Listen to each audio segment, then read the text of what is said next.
Okay,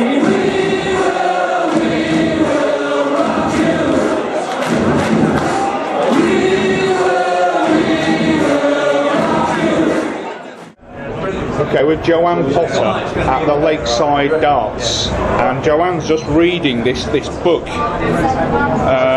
about some of the people that have been through Lakeside over the years. Have you got any people that that spring to mind, Joe? Some memorable experiences of the years at Potters International.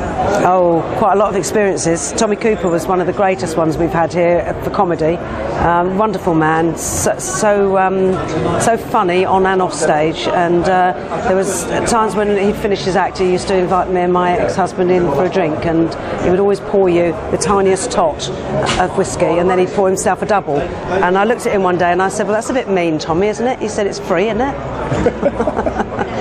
There was that time you told me about when one of the security guys picked him up from the station. Yeah, we used to have a driver that drove him to the station when he finished, when he was leaving after his stint with us, and the driver took him to the Ashvale station and took his bags up onto the station, and Tommy turned to him and said, you've been really great. He said, I look forward to seeing you the next time I'm round. He said, here we are, put something in his top pocket. He said, that's for you, for a drink. And the guy thought, I won't be crass, I'll wait until I get down the stairs and out, and I bet he's put a nice little bundle in there, so I'll have a look when I get into the car. He got into the car, put his hand in his top pocket and pulled out a tea bag. And when he came back, he said, that mean swine only gave me a tea bag as a tip, he said. But how funny, what a funny thing to do. We've talked about it here for years at Lakeside, that little stint he did there. Now, I know that you're a music fan anyway. You're a singer yourself. What about some of the acts that have come through here? Any ones that really spring to mind, maybe some of the singers? Johnny Mathis, fantastic.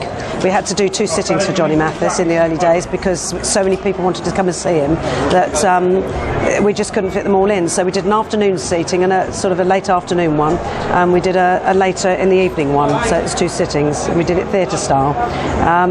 What a fantastic mellow voice that guy had. Still today, he's still working, and I've noticed he's just done a circuit just recently, and still in good voice, brilliant. Because what I think some of the younger residents of Surrey Heath might not realise, that Lakeside Country Club was probably the entertainment capital of the UK at one time. It was the place to be in the 70s and the 80s.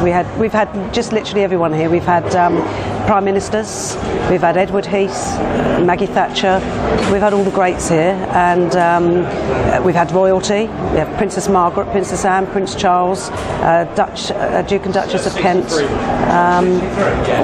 I could go on, the names that are endless really. And my father had this dream, and this is the dream, and he's still living it. He's 83 now, and he's the first up in the morning and the last to bed at night. And people say to him, isn't it about time you retire? He never stops working, does he? He never stops, and you can't stop because he's 83 and I'm younger. So if I get tired and stop, I feel really guilty because he's carrying on. He never stops.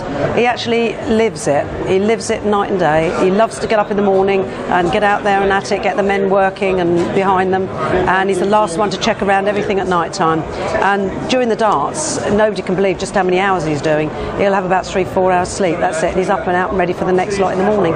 This is the first time I've been to the darts, and the atmosphere is just incredible. It's tremendous, isn't it?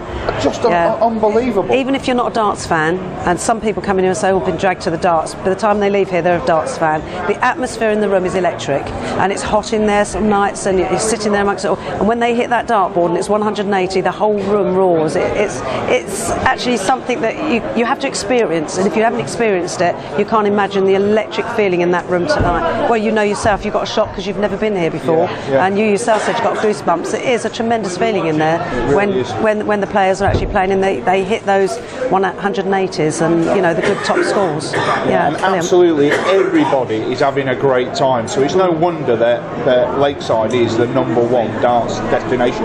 Everyone knows Lakeside. In the world, not just in the UK, in the world. Listen, I went to Australia in 19 1996 to get away from work, to relax and chill out with some friends that lived in Australia. And the first pub that they have out there I went into, we were sitting around with some of their friends, and one guy said to me, "Where do you come from?" I said, "Oh, you won't know it. It's a little place called Frimley Green in Surrey." "I know Frimley Green in Surrey," he said. "I stayed in a hotel there." I said, "Oh yeah, what was the name?" Thinking, "Oh God, Lakeside International." And I kicked my friend under the table as if to say, "Don't even mention that I'm connected, because I'm really just on holiday and I don't want to get into the conversation." And bless her, she didn't say a word. But he was telling me all about Frimley Green and the Lakeside International and the Lakeside. He'd done the whole tour of the whole company, and it just goes to show it's amazing actually that you can be anywhere in the world and somebody will know Lakeside. Absolutely. Okay, Jo, thanks a lot. Okay.